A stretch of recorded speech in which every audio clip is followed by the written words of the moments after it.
할렐루야.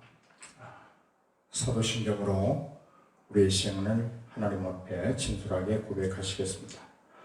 전능하사 천지를 만드신 하나님 아버지를 내가 믿사오며 그 외아들 우리 주 예수 그리스도를 믿사오니 이는 성령으로 잉태하사 동정녀 마리아에게 나시고 본디오 빌라도에게 고난을 받으사 십자가에 못 박혀 죽으시고 장사한 지 사흘 만에 죽은 자 가운데서 다시 살아나시며 하늘에 오르사 전능하신 하나님 우편에 앉아 계시다가 저리로서 산자와 죽은 자를 심판하러 오시리라. 성령을 믿사오며 거룩한 공효와 성도가 서로 교통하는 것과 죄를 사하여 주신 것과 몸이 다시 산 것과 영원히 산 것을 믿사옵나이다. 아멘. 오늘 아침에 우리에게 말씀으로 찾아오시는 하나님의 말씀 사도행전 4장에 있는 말씀을 함께 묵상하면서 은혜 나누기를 원합니다. 사도행전 4장은 이제 베드로가 다시 한번 공회 앞에 서서 하나님의 말씀을 대언하는, 다시 말해서 설교하는 그런 장면으로 시작되고 있습니다. 또 그 말씀을 들었던 거기에 있던 많은 사람들이 마음의 찔림을 받고 변화를 받아서 함께 기도하게 되고 또 그 변화의 표징으로 자신들의 것을 나누는 사회적 책임을 다하는 그런 말씀으로 기록되어 있습니다. 그런데 우리가 좀 더 살펴볼 말씀은 1절, 2절 하반절에 있는 말씀, 예수 안에 죽은 자의 부활이 있다고 백성을 가르치고 천함을 싫어하더라. 그렇습니다. 세상은 예수 부활의 복음을 싫어합니다. 왜 그럴까요? 도저히 세상의 어떤 것들로는 이루어낼 수 없는 일이기 때문에 도저히 그 부활을 세상은 감당할 수 없기 때문에 싫어합니다. 또 여기 성전을 맡은 자들이나 사두개인들이 또 장로들이 예수의 복음을, 부활의 복음을 전하는 것을 싫어했다 그랬는데 자기들의 종교적 혹은 사회적 혹은 어떤 유익에 대한 기득권을 상실할까봐 예수의 복음을 싫어하는 그런 모습을 우리가 발견하게 됩니다. 이들이 복음을 싫어하는 것은 알지 못한 이유일 것이고 또한 영적으로 무지하기 때문이고 하나님께서 깨닫게 하는 은혜를 입지 못한 상태에 있기 때문이고 성령이 내주 감동 감화하시는 은총을 받지 못하였기 때문이다 라고 말할 수 있습니다. 그러므로 오늘 우리가 예수 부활에 대한 이 복음을 믿고 확신할 수 있는 것, 이거 전적으로 하나님의 은혜요 축복인 줄로 믿습니다. 이들은 알지 못하기 때문에 영적으로 성령의 감동을 받지 못하기 때문에 예수 그리스도의 부활의 복음을 싫어했습니다. 또한 이들은 자신들이 저지른 그 지난날의 과오에 대한 두려움 때문에 아무 죄도 없는 예수 그리스도를 십자가에 못 박았던 장본인들이기 때문에 그 죄에 대한 두려움 때문에 부활의 예수가 증거되는 것을 대단히 싫어하고 두려워했던 것을 우리는 알 수 있습니다. 오늘 사랑하는 성도 여러분, 우리는 더 이상 우리의 죄 때문에 두려워할 이유가 없습니다. 용서받지 못할까에 대한 두려움을 가질 필요가 없습니다. 예수님은 다 이루셨습니다. 십자가의 죽으심으로 말미암아 우리의 죄에 대한 그 두려움도 고통도 다 해결하셨습니다. 그리고 우리에게 은혜를 베풀어 주십니다. 내가 너희를 위하여 십자가를 졌고 내가 너희의 그 확증으로 부활하였노라고 우리에게 보여주시고 말씀하셨습니다. 사랑하는 성도 여러분, 이렇게 우리로 하여금 깨닫게 하고 알게 하시고 믿게 하시는 이 하나님께 감사할 수 있기를 바랍니다. 이것이 은혜입니다. 이것이 하늘에 속한 신령한 복이라고 말할 수 있습니다. 하나님이 우리에게 주시는 최고의 복은 하늘에 속한 신령한 복일진데 바로 이런 것들입니다. 알지 못함에서 오는 그 죄악, 깨닫지 못함으로 받지 못하는 그 하나님의 은혜. 물론 사랑하는 여러분, 성경은 그렇게 말합니다. 천빛 곧 세상에 와서 각 사람에게 비추는 빛이 있었다. 그가 세상에 계셨지만 세상은 또한 그분으로 말미암아 지은 바 되었지만 세상이 그를 알지 못하였고 그분이 자기 땅에 왔음에도 불구하고 자기 백성들이 영접하지 못하더라. 요한복음 1장 9절로부터 11절에 말씀하고 있습니다. 또한 하나님은 선지자를 통하여 그의 아들에 관하여 성경에 미리 약속하시고 말씀하셨습니다. 그러나 그들은 알지 못했습니다. 하지만 오늘 우리는 압니다. 믿습니다. 확신합니다. 예수 그리스도는 살아계신 하나님의 아들이시요 우리의 유일한 구주이심을 우리는 믿음으로 고백합니다. 이것이 은혜입니다. 이것이 감사할 조건입니다. 오늘 사랑하는 성도 여러분, 감사할 조건이 없다고요? 감사할 것이 없다고요? 아니에요.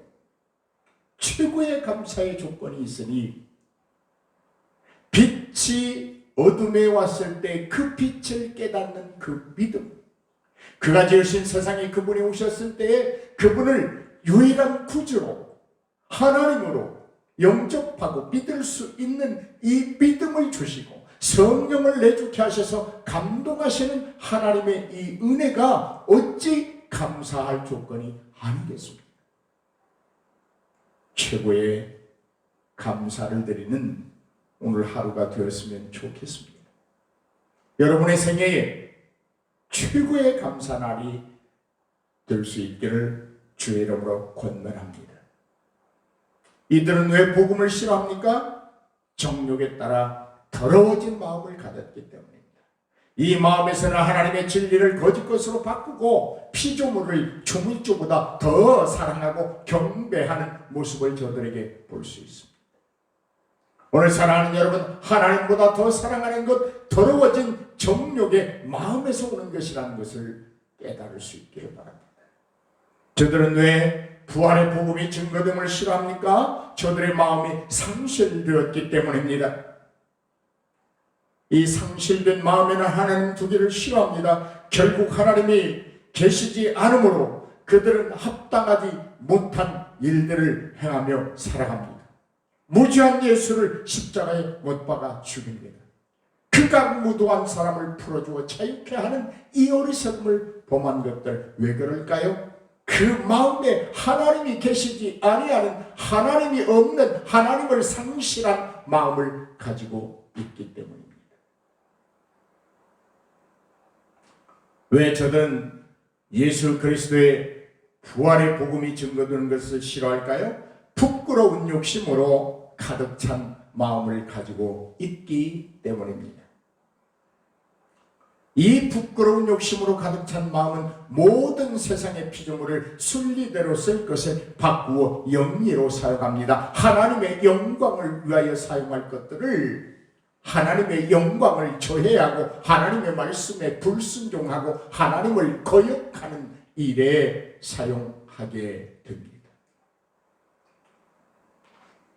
그러므로 오늘 우리는 하나님 앞에 최고의 감사를 드리기 위하여 정욕으로 더러워진 마음을 말씀으로 다듬고 깨끗하게 해야 될 줄로 믿습니다. 상실한 마음, 하나님이 없는 우리의 마음속에 안에 성령의 내주하심을 거역하고 잊고 사는 우리의 마음을 회복해서 성령님과 함께 동행하고 생각하고 말하고 그 내주하심을 통한 그 능력들을 선포하고 체험하고 누리며 살아야 될 줄로 믿습니다. 사람들이 묻습니다. 너희들이 이렇게 예수 그리스도의 부활의 복음을 전하는 것 누구의 이름으로 이 일을 행하다고 물었습니다. 우리는 분명한 대답을 가져야 합니다. 그 대답은 내가 하는 것이 아니라 하나님이 하신다는 것입니다. 내 이름이 앞세워지는 곳에는 하나님이 없습니다. 모든 것은 하나님이 하십니다. 모든 영광은 하나님의 것입니다. 나는 쇠하여야 하겠고 예수 그리스도는 흥해야 한다고 하는 이 고백이 오늘 우리의 것이 되었으면 좋겠습니다. 아니, 우리의 것이 되어야 합니다.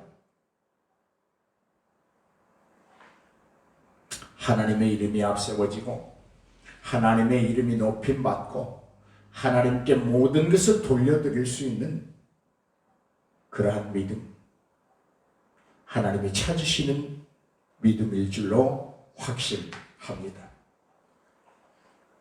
베드로가 그렇게 말합니다. 우리가 이렇게 행하는 것은 너희는 십자가에 못 박았고 하나님은 죽은 자 가운데서 살리신 나사렛 예수 그리스도의 이름으로 우리는 이 일을 하고 있다. 내가 하는 것이 아니다. 내가 능력자가 아니다.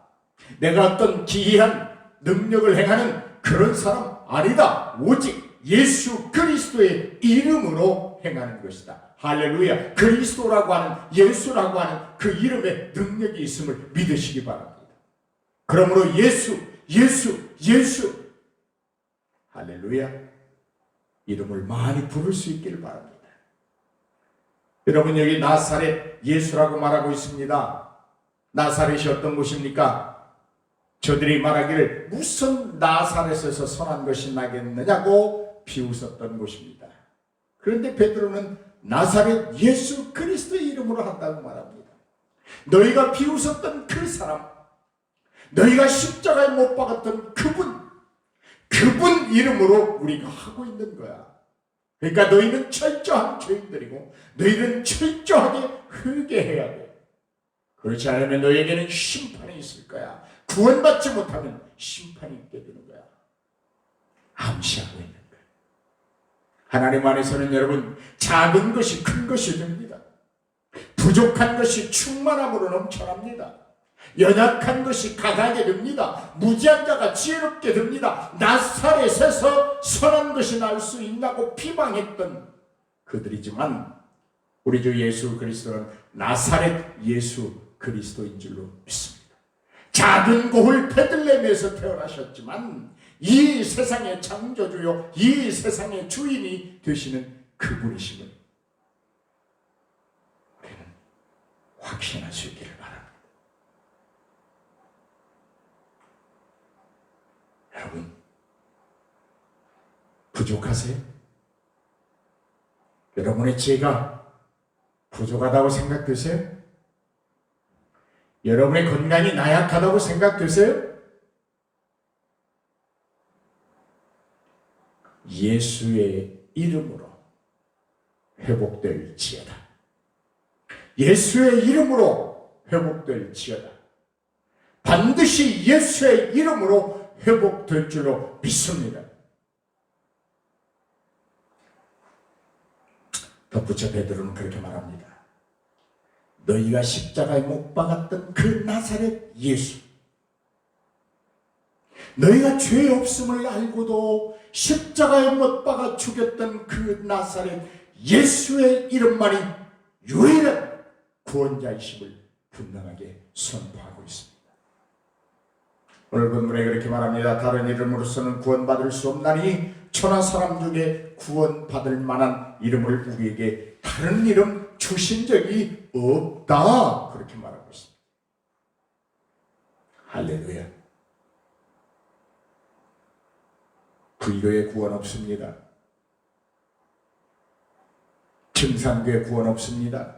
이만희에게 구원 없습니다. 문선명에게 구원 없고 박태선에게 구원 없고 유재일에게 구원 없고 천주교에 구원 없습니다. 오직 나사렛 예수 그리스도에게 구원이 있음을 확신합니다. 선포합니다. 믿으시기를 바랍니다. 그렇다면 이제 우리는 부활의 증인으로서 어떻게 살아야 할 것인가? 오늘 본문은 그렇게 말을 해줍니다. 우리에게 14절 말씀입니다. 비난의 말이 없게 하라. 한번 저를 따라서 하십시다. 비난할 말이 없게 하라. 이는 비난을 원천적으로 우리를 비난할 수 없도록 만들으라고 하는 말입니다. 이것은 좀 더 우리는 이렇게 생각할 수 있습니다. 단순히 비난을 받지 않는다 이런 소극적인 자세가 아니라 적극적으로 저들로 하여금 우리를 비난할 수 없도록 방어하고 그러한 요소들을 제어하는 삶을 살아라, 그런 말입니다. 어떻게 그렇게 할 수 있을까요? 우리의 능력입니까? 우리의 말입니까? 능으로도 안 됩니다. 지혜로도 안 됩니다. 예수 그리스도의 이름으로만 가능한 줄로 믿습니다. 우리가 사용할 수 있는 능력은 그리스도가 주시는 능력입니다. 우리가 말할 수 있고 우리가 사용할 수 있는 언어는 그리스도가 우리에게 허락하신 아름다운 언어들입니다. 참다운 언어들입니다. 생명의 언어들입니다. 소망을 심는 언어들입니다. 선한 말입니다.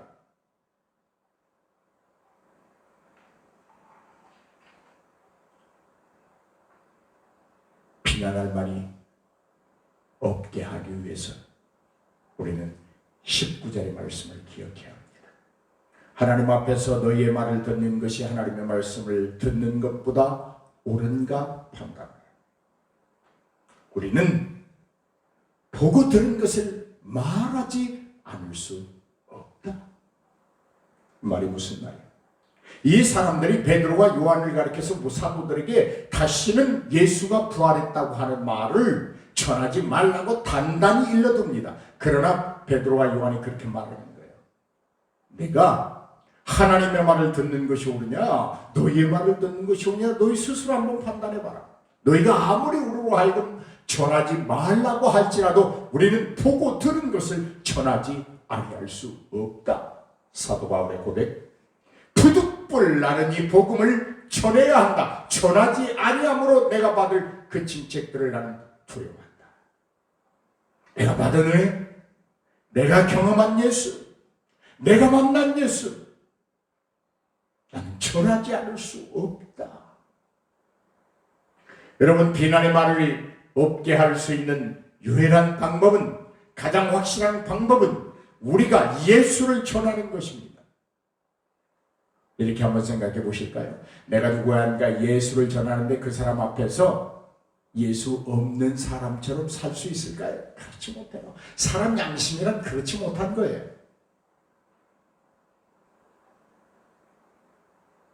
내가 예수를 전하고 있는 한은 예수의 사람처럼 살 수밖에 없습니다. 왜요? 인생은 최소한 부끄러움을 아는 존재이기 때문입니다. 하나님의 말씀을 선고하면서, 하나님의 말씀을 묵상하면서, 하나님의 성호를 찬양하면서 하나님의 사람으로 살지 못한다고 하는 것은 부끄러운 일입니다. 우리는 그 부끄러운 삶을 살지 않기 위하여 노력해야 될 줄로 믿습니다. 거기에 이방인들은 우리를 향하여 비난할 말이 없습니다. 사랑하는 여러분, 하나님의 말씀을 들어야 합니다. 어떤 사람은 귀가 두 개인 것을 한쪽 귀로 듣고 한쪽 귀로 흐르도록 그렇게 해놨다 그러는데 저는 그렇게 생각해 보지 않습니다. 귀를 두 개 주신 것은 하나님의 말씀을 잘 들으라, 똑똑히 들으라, 분명히 들으라, 그리고 듣고 깨달으라. 두 개의 귀를 주신 줄로 믿습니다. 또한 귓볼을 뒤로 향하게 하지 아니하고 앞으로 향하게 하는 것은 하나님의 말씀이 선포될 때 그것들을 싹 모아서 들으라. 아멘 하라. 순종하라고 그렇게 하신 줄로 믿습니다. 여러분, 영적인 귀를 갖기를 주의 이름으로 축원합니다. 세상 사람들의 말보다, 세상의 말보다 참 진리요 빛 되신 하나님의 말씀을 더 많이 듣고, 더 똑똑히 듣고, 더 분명히 듣고, 더 확실하게 듣는 능력의 귀가 되기를 바랍니다. 오늘 우리로 하여금 비난할 말이 없게 하는 삶을 살기 위하여 우리가 반드시 취해야 될 것이 있으니 주님이 그렇게 말씀하십니다. 성령을 받으라. 아멘. 성령을 받으라. 사도 바울은 그렇게 말합니다. 너희가 섰다고 할 때 조심해라. 쉽게 넘어진다. 여러분, 우리 스스로가 완벽해지려고 하면 실패합니다. 우리가 우리의 능력으로, 우리의 경험치로, 우리가 가진 얄팍한 지식으로, 지혜로 무엇인가를 이룰 수 있다고 생각하는 순간 거기에는 실패만 있습니다. 성령의 도우심을 받아야 합니다. 보혜사 성령의 인도함을 받아야 합니다. 그분은 우리를 인도하시는 분입니다. 그분은 우리를 보호하시는 분이십니다. 그분은 우리에게 하나님의 말씀을 생각나게 하고 깨닫게 하시는 분이십니다. 그분은 하나님이십니다.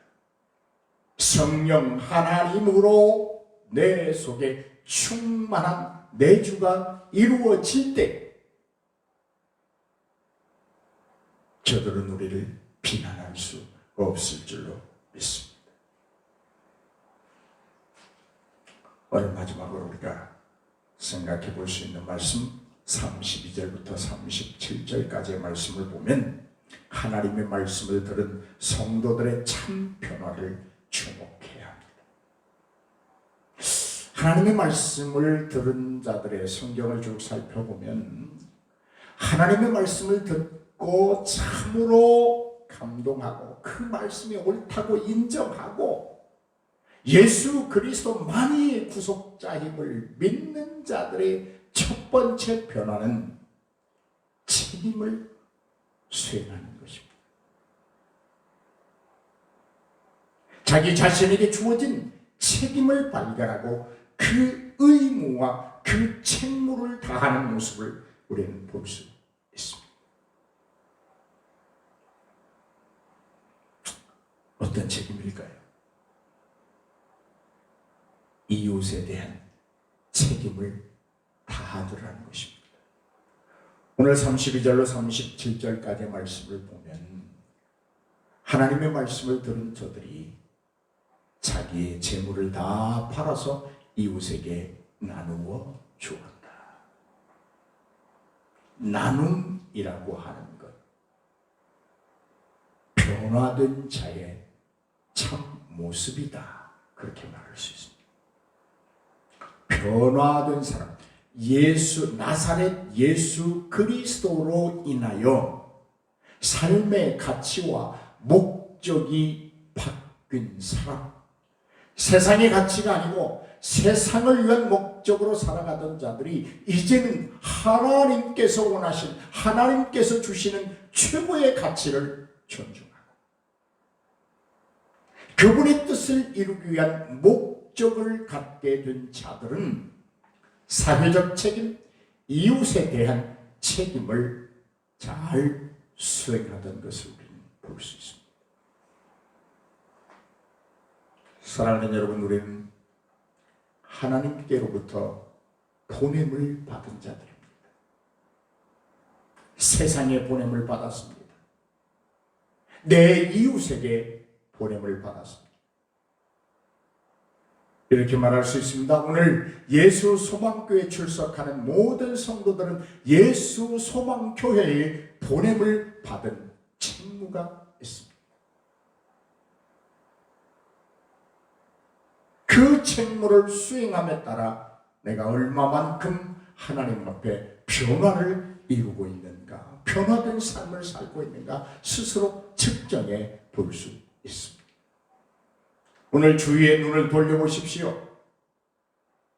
아무리 어려분이 어렵다고 할지라도 하나님 그 어려움 속에서도 예수 그리스도의 사람으로, 나사렛 예수 그리스도를 만난 사람으로 이웃에 대한 책무를 수행할 수 있도록 능력 주시고 힘도 주시고 자원도 주시는 줄로 믿습니다.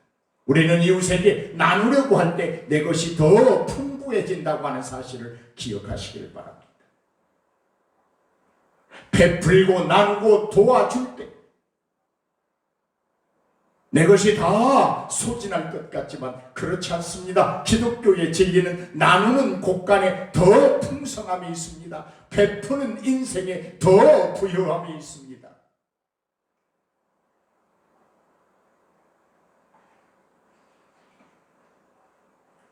사랑하는 여러분, 내 이웃에 대한, 내 가족에 대한, 내 교회에 대한 책임의 보따리를 풀어놓으시기를 주의 이름으로 권면합니다. 이웃의 고난과 가난함과 연약함과 부족함에 대한 책임을 우리는 다해야 합니다. 특별히 저들의 영혼 구원에 대한 책임을 우리는 막중하게 여기고 복음을 나누고 선포하고 저들의 영혼을 옳은 대로 인도해내는 책무를 다하여야 할 줄로 믿습니다. 저들은 자기의 소유를 팔아서 내어놓음으로 가난한 자들에 대한 나눔의 책임을 다하였습니다.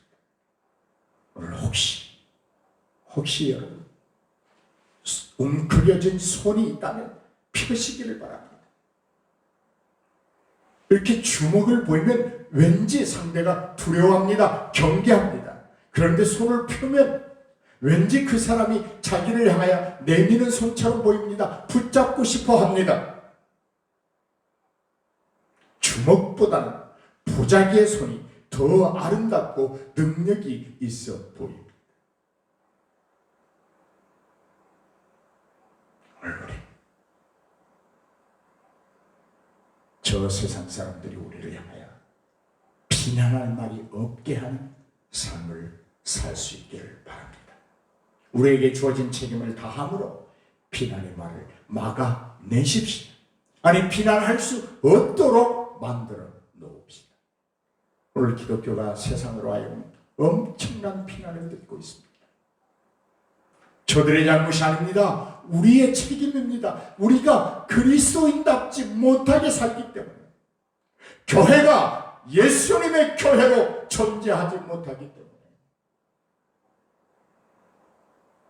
교회의 책무를 다하지 못하기 때문에, 성도의 책무를 다하지 못하기 때문에, 하나님의 백성으로서 사회적 책무와 이웃에 대한 나눔의 책무를 다하지 못하고 웅크려지기 때문에, 자기 배만 채우기 때문에 영혼 구원에는 별로 관심이 없고 교회가 살찌워지고 부해지고 확장되는 일에만 관심이 많은 교회를 어떻게 이방인들이 비난하지 않겠습니까? 하나가 모여도 괜찮습니다. 둘이 모여도 괜찮습니다. 작으면 작은 대로, 크면 큰 대로, 많이 모이면 많이 모이는 대로, 적게 모이면 적게 모이는 대로 교회가 교회의 사명을 다해야 될 줄로 믿습니다. 1년을 믿었든 2년을 믿었든 수십 년을 믿었든 예수의 사람으로 나사렛 예수 그리스도를 통하여 구속의 속량을 입은 자답게 사회적 책임을 다하는 성도들이 있는 그곳에는 결단코 이방인들이 비난하지 못할 것입니다. 우리 그렇게 사십시다. 우리 그렇게 살려고 예수를 부르지 않습니까? 우리 그렇게 살고 싶어서 모이는 자들이 아닙니까? 우리 그렇게 살고 싶어서 예수님의 소망을 이루는 교회를 만들어 보자고 이렇게 힘쓰고 애쓰지 않습니까? 얼마나 이 서구가 아름답고 선합니까? 오늘 사랑하는 성도 여러분, 세상은 악합니다. 부활하신 예수 그리스도를 전하는 것, 복음이 전파되는 걸 싫어합니다. 이러한 세상에 대하여 우리가 능동적으로 그리고 적극적으로 대항함으로 말미암아 예수의 사람으로, 예수의 소망교회로 하나님 앞에 그리고 저 세상 앞에 당당할 수 있기를 주님의 이름으로 축복해 드립니다.